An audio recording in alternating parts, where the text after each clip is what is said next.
출애굽기 13장 17절부터 22절까지의 말씀 우리 함께 교독합니다. 제가 먼저 읽겠습니다. 바로가 백성을 보낸 후에 블레셋 사람의 땅의 길은 가까울지라도 하나님이 그들을 그 길로 인도하지 아니하셨으니 이는 하나님이 말씀하시기를 이 백성이 전쟁을 하게 되면 마음을 돌이켜 애굽으로 돌아갈까 하셨습니다.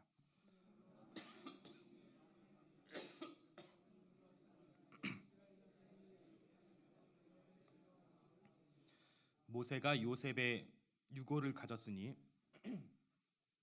이는 요셉이 이스라엘 자손으로 단단히 맹세하게 하여 이르기를 하나님이 반드시 너희를 찾아오시리니 너희는 내 유고를 여기서 가지고 나가라 하셨음이더라.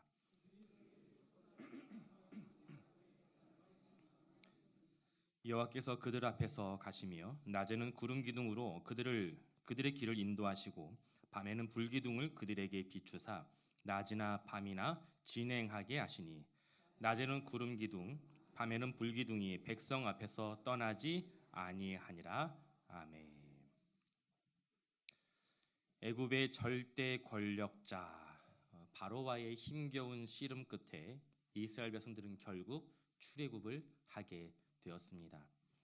이스라엘 백성들이 애굽에 들어간 지 무려 430년 만에 드디어 애굽을 벗어나게 된 것입니다. 그리고 이제 이스라엘의 이야기는요 40년이라고 하는 광야의 시간으로 이어지게 됩니다. 여러분, 출애굽기 그 말씀에 대한 이야기는요 구원의 완성에 대한 이야기가 아니라 구원의 시작에 대한 이야기입니다. 이스라엘 백성들은 출애굽을 하게 되었지만 이스라엘 백성들 앞에 놓여 있는 시간은 평안과 행복과 안주의 시간이 아니라 또 다른 고난의 시간이 기다리고 있었습니다. 여러분, 애굽의 국고성인 람셋을 떠나 이스라엘 백성들이 처음으로 도착한 곳은 숫곳이라고 하는 지역이었습니다. 숫곳에 도착한 이스라엘 백성들이 진을 치고 정리하고 계수를 해보니 자그마치 그 수가 장정만 60만 명이었습니다. 여러분, 아이와 노인 그리고 여자들까지의 숫자를 포함하게 되면 약 200만 명 정도가 출애굽을 하게 된 것이라고 학자들은 이야기합니다. 야곱과 그의 가족들이 가뭄을 피하여서 애굽 땅에 들어갔을 때 그 수가 몇 명이었습니까? 어느 성경에서는 70명, 또 어디에서는 75명이라고 이야기하는데 70명에서 75명 사이였습니다. 430년 만에 실로 엄청난 부흥을 이룬 것이지요. 하나님께서는 애굽이라고 하는 그 큰 울타리 안에서 이스라엘이 한 가족을 넘어서 한 민족으로 성장할 수 있는 시간과 환경을 허락해 주셨던 것입니다. 이스라엘 백성들이 숫곳을 지나 이동한 것은 오늘 본문의 말씀에 등장하고 있는 에담이라고 하는 곳입니다. 그런데 이스라엘 백성들 그 입장에서 보면 한 가지 이해할 수 없는 내용이 있습니다. 그것은 이스라엘 백성들이 점점 남쪽, 다시 말해 광야를 향해 이동하고 있다는 것입니다. 여러분, 하나님께서 약속하신 땅 가나안 땅으로 가려면 남쪽이 아니라 이스라엘 백성들은 동쪽으로 가야 합니다. 애굽에서 출애굽한 이스라엘 백성들이 동쪽을 향해 걸어가게 되면 어디를 만나게 되냐면 지중해에 맞닿아 있는 해안길을 만나게 됩니다. 그렇게 동쪽으로 지중해 해안길을 따라 걸어가게 되면 그곳에 목적지인 가나안 땅이 기다리고 있는 거예요. 그리고 이 길로 가게 되면 그 해안길로 가게 되면 광야의 험난한 여정이 아니라 정말 시원한 바닷바람을 맞으면서 걸을 수 있습니다. 무엇보다 열흘이면 10일 정도만 열심히 걸어가면 가나안 땅에 도달할 수 있는 거리입니다. 그렇다면 하나님께서는 왜 이스라엘 백성들이 이 편한 지중해 길이 아니라 힘든 광야길로 인도하신 것일까요? 우리 함께 말씀 볼까요? 출애굽기 13장 17절 말씀, 출애굽기 13장 17절 말씀을 우리 함께 읽습니다. 바로가 백성을 보낸 후에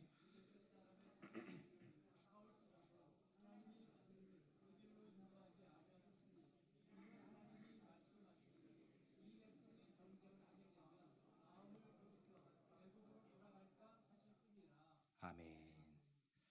당시 블레셋은요, 철기 문화권에 속해 있는 지역이었습니다. 이와는 달리 이스라엘 백성들은 어떠합니까? 지난 430년 동안 애굽의 노예로 살아왔던 민족입니다. 이들에게 철이란 존재하지 않습니다. 이들이 가진 무기는요, 돌칼, 나무창, 그것이 다였어요. 이스라엘 백성들이 블레셋 땅을 지나고자 한다면 반드시 블레셋과의 전쟁을 치루어야만 합니다. 그러나 이 블레셋은 이스라엘 백성들이 감히 상대할 수 있는 상대가 아니었습니다. 하나님께서는 이스라엘 백성들이 블레셋과 전쟁을 하게 되면 마음을 돌이켜 다시 애굽의 노예의 삶을 선택하게 될 것이라고 말씀하셨습니다.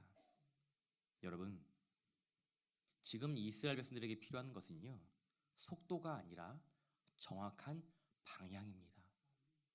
단순히 출애굽을 하여 하루라도 빨리 가나안 땅에 입성하는 것이 중요한 것이 아니라 왜 가나안 땅에 가야 하는지, 그리고 그곳에 도착하게 되면 어떤 일들을 감당해야 하는지 분명한 이유와 목적을 깨닫는 것이 우선입니다.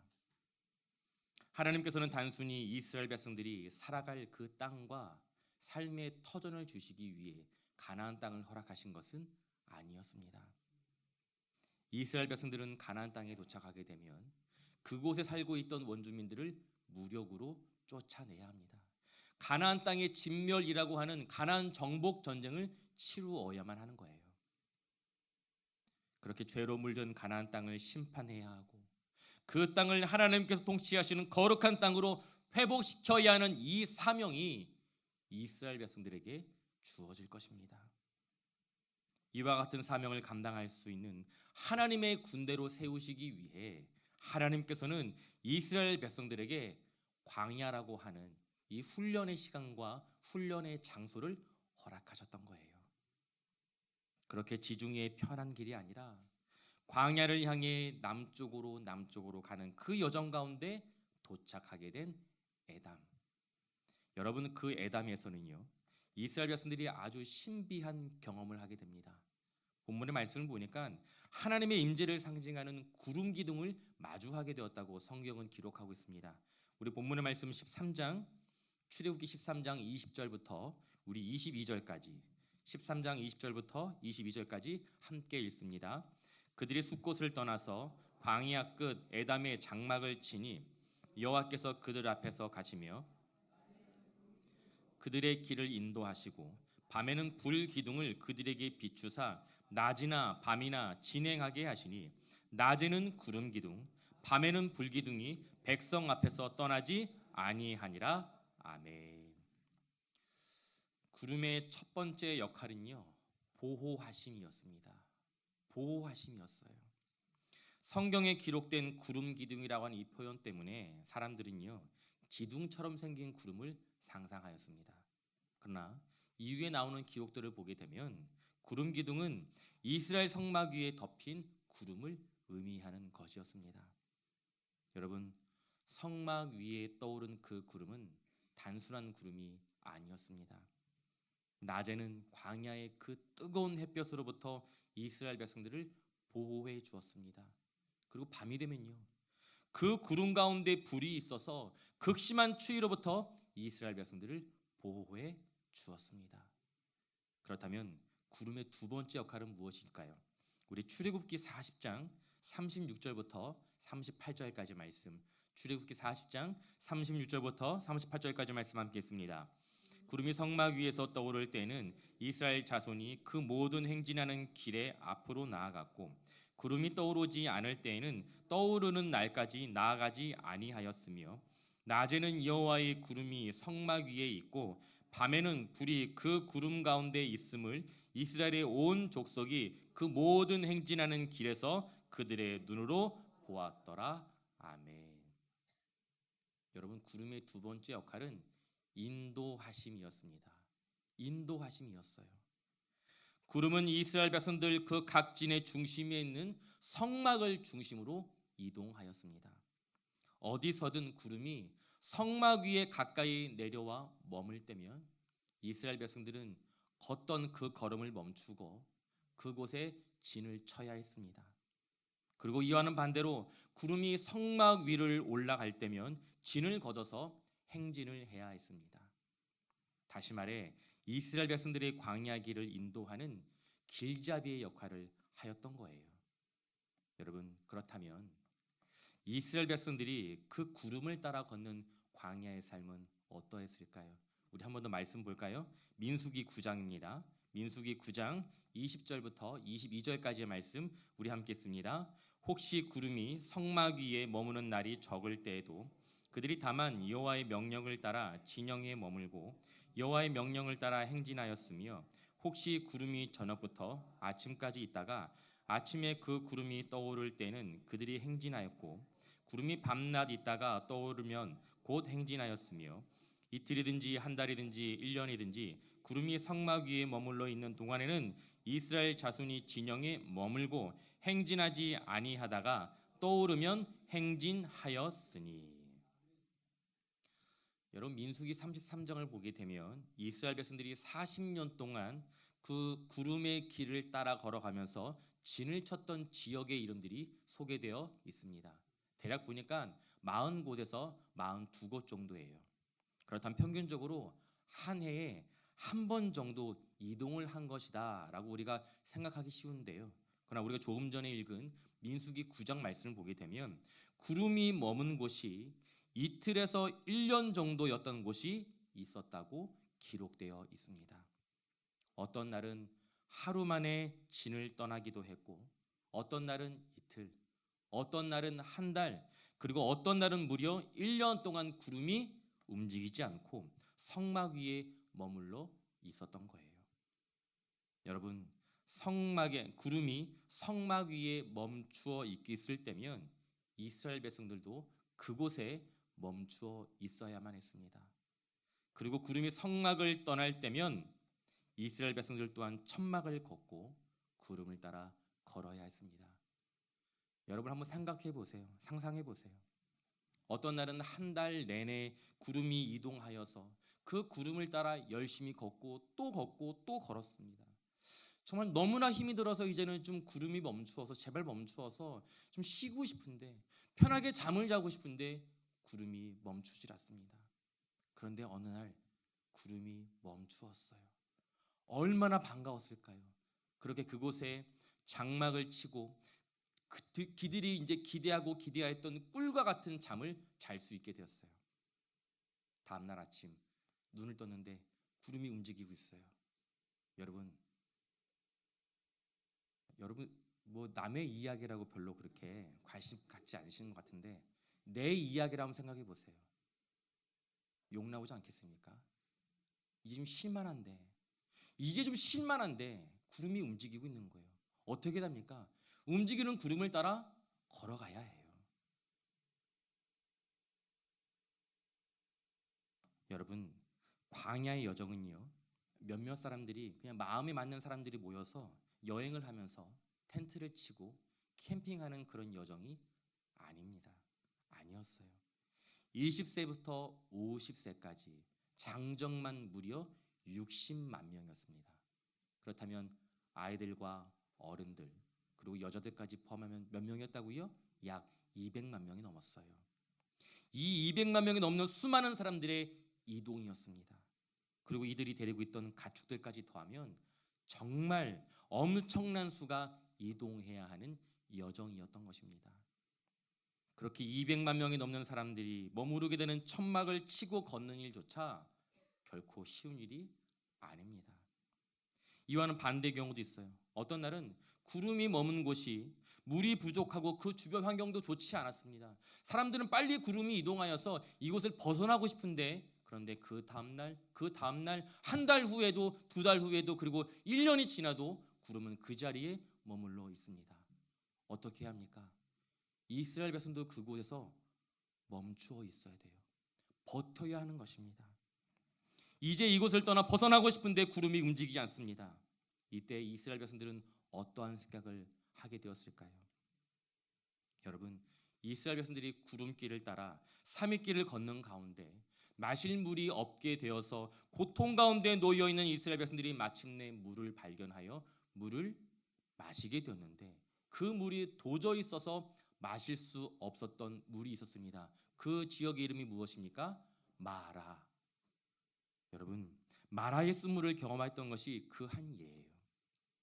여러분, 구름을 따라 걷는 광야의 여정은요, 이스라엘 백성들의 뜻대로 인도하는 여정이 아니었습니다. 이제는 멈추어 쉬고 싶은데 구름은 다시 이동합니다. 이제는 이곳을 벗어나고 싶고 떠나고 싶은데 구름은 계속 한 자리에 머물러 있습니다. 무엇입니까? 내 뜻대로, 내 계획대로 움직이는 삶이 아니라 하나님의 뜻과 하나님의 계획대로 움직이는 삶이었다는 것입니다. 저는 4살이 되는 그 해에 이제 지방에 살다가 서울로 이사를 오게 되었어요. 그때부터 저희 집은 계속 줄곧 이사를 다녀야 했습니다. 제가 어저께 이사했던 그 지역들을 한번 좀 세어봤어요. 동으로 말씀드리면 제가 설교 때 다 끝날 수가 없어요. 그래서 구로 제가 좀 요약 정리를 했고요. 관악구, 동작구, 송파구, 서초구, 강동구, 강북구, 중구. 서울만 이야기한 거예요. 서울을 벗어난, 전 전주도 살아봤고요. 또 부산도 살아봤고요. 여러분, 저는 초등학교 때부터 고등학교 때까지 무려 7번의 전학을 해야 했습니다. 친구를 사귀는 것은 거의 불가능한 일이었어요. 새로 바뀐 교과서를, 지금은 뭐 책들이 많지만 그때는 바뀐 교과서는 어디 가야 구할 수 있냐면 헌책방에 가야 구할 수 있어요. 교과서를 구입하지 못해서 교과서 없이 수업을 받던 적도 꽤 많았습니다. 그렇게 벌어진 진도를 따라가는 게 너무나 힘이 들었어요. 지금 뭐 이사 가면 포장 이사가 전부죠. 그 당시 30년, 40년 전까지만 해도 포장 이사는 없습니다. 이사 가는 가족이, 그 가족이 짐을 다 일일이 전날부터 일주일 전부터 포장을 해야 되는 거예요. 가뜩이나 이사하는 게 힘든데, 여러분 아시지요? 저희 아버지는 목사였습니다.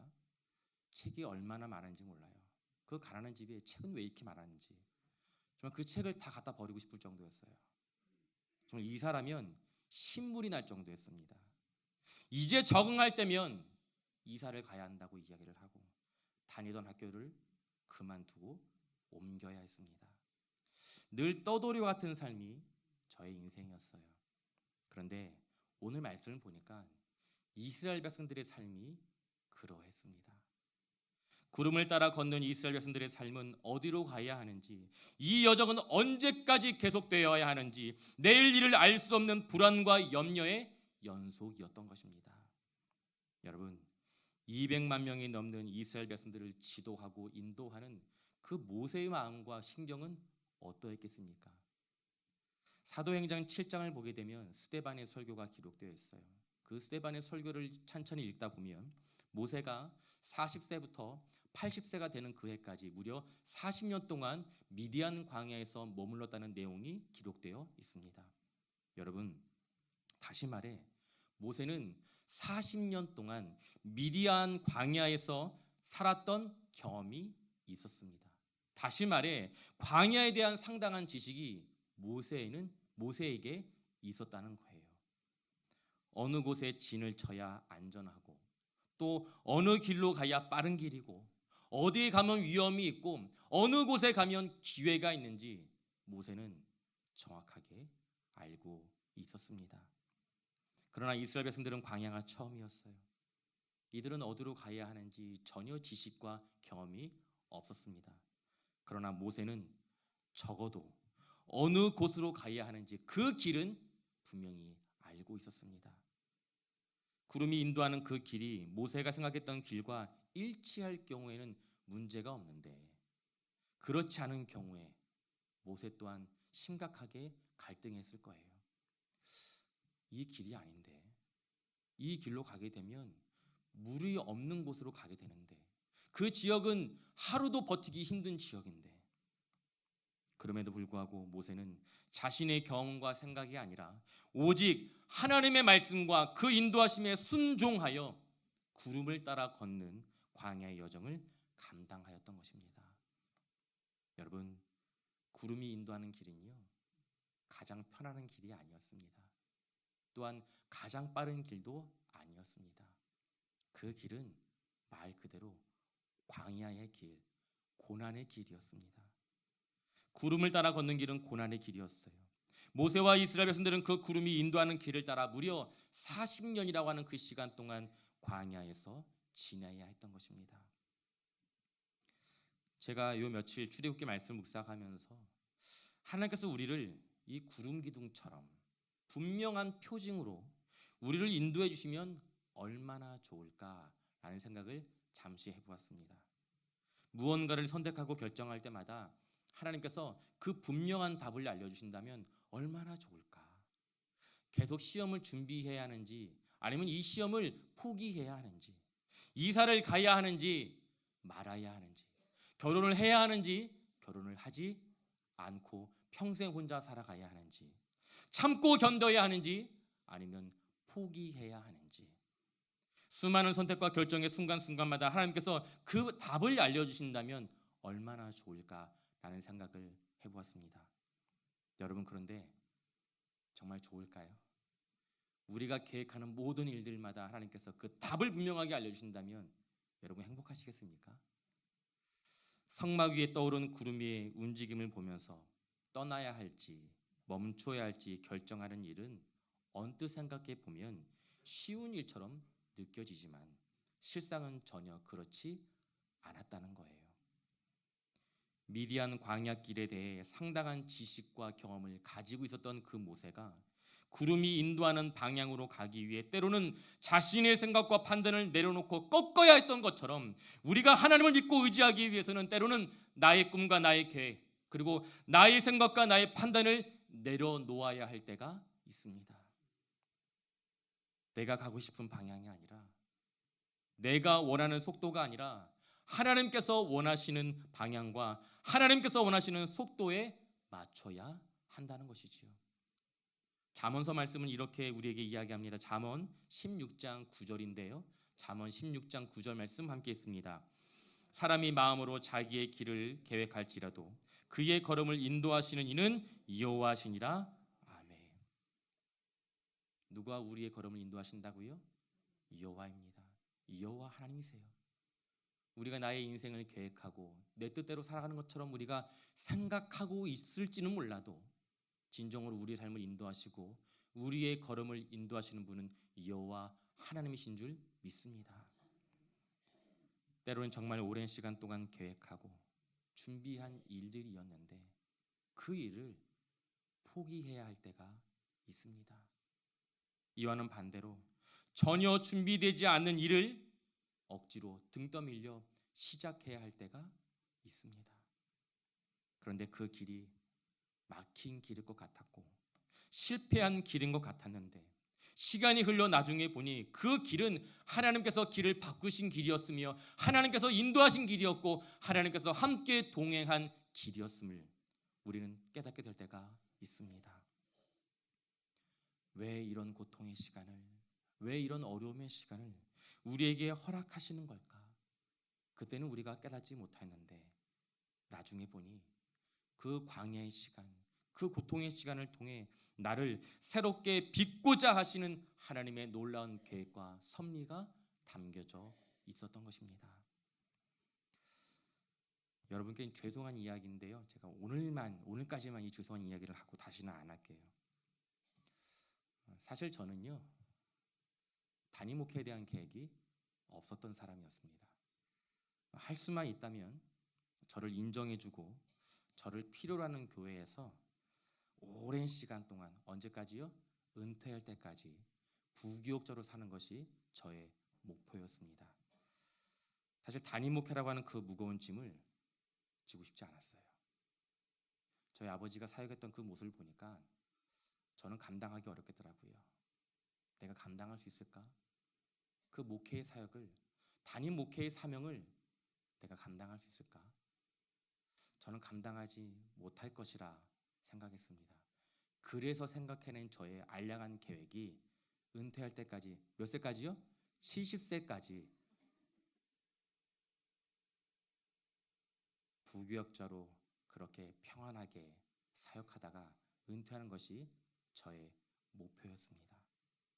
만약에 하나님께서 저에게 단임 목회의 사명을 허락하신다면, 감당해야 한다면 지금이 아니라 조금 더 잘 준비된 이후에, 조금 더 훈련받은 이후에 준비된 모습으로 시작하고 싶었습니다. 그런데 하나님께서는 제가 원했던 때가 아니라, 제가 원하였던 방법이 아니라 하나님의 때에 하나님의 방법으로 저를 성동중앙교로 인도하신 줄 믿습니다. 물론 결코 쉽지 않고, 사실 내일의 계획을 저는 확신할 수가 없습니다. 그러나 지금까지의 삶이, 제가 살아왔던 지금까지의 인생이 분명히 하나님께서 인도하셨던 귀하고 복된 인생이었기에 이 길이 가장 좋은 길이며 하나님의 때에 가장 확실한 완벽한 길인 줄 저는 믿습니다. 사랑하는 성도 여러분, 예수님을 믿는다는 것은요, 내 삶의 주권을 내가 아니라 예수님께 온전히 내어 맡기는 것을 의미합니다. 내 삶의 목적을 나의 계획과 꿈과 야망을 이루는 데 두는 것이 아니라 나를 통해 하나님의 뜻과 계획이 이루어지는 데 두는 것이 바로 예수님을 믿고 따르는 삶인 것입니다. 그리고 그 방법은 바로 이스라엘 백성들이 구름길을 따라 걸었던 것처럼 하나님의 말씀에 순종하여 살아가는 것인 줄 믿습니다. 말씀을 정리하겠습니다. 여러분, 구름이 인도하는 길은요, 가장 편한 길이 아니었습니다. 가장 빠른 길도 아니었어요. 그 길은 고난과 괴로움의 길이었습니다. 그러나 그 길은 하나님께서 함께 하시는 길이었습니다. 뿐만 아니라 하나님께서 인도하시는 길이었어요. 그리고 그 길 끝에는 하나님께서 약속하신 땅, 가나안 땅이 존재하고 있었습니다. 사랑하는 성도 여러분, 오늘을 살아가는 우리에게도 우리의 삶을 인도하는 구름 기둥이 존재하고 있습니다. 여러분, 그것이 무엇입니까? 하나님께서 우리에게 주신 말씀, 바로 성경입니다. 하나님의 말씀이 우리의 삶을 인도하고 있습니다. 물론 그 말씀을 따라 살아가는 삶은 편한 길이 아니에요. 지름길도 아니고 고난의 연속입니다. 그러나 그 길이 영생으로 인도하는 가장 확실한 길이며 하나님께서 약속하신 땅, 가나안 땅을 만나게 되는 유일한 길인 줄 믿습니다. 비록 내일 일을 알 수 없어서 하루하루 힘겹게 살아가는 우리의 삶이지만 내 뜻대로 할 수 있는 것이 없고 험하고 고단한 우리의 삶일지라도 주님께서 나와 함께 동행하고 계시기에 천국 가는 그날까지 그 귀한 사명 넉넉히 감당할 수 있는 저와 사랑하는 성동중앙의 모든 믿음의 모습들이 되시길 예수님의 이름으로 축원드립니다.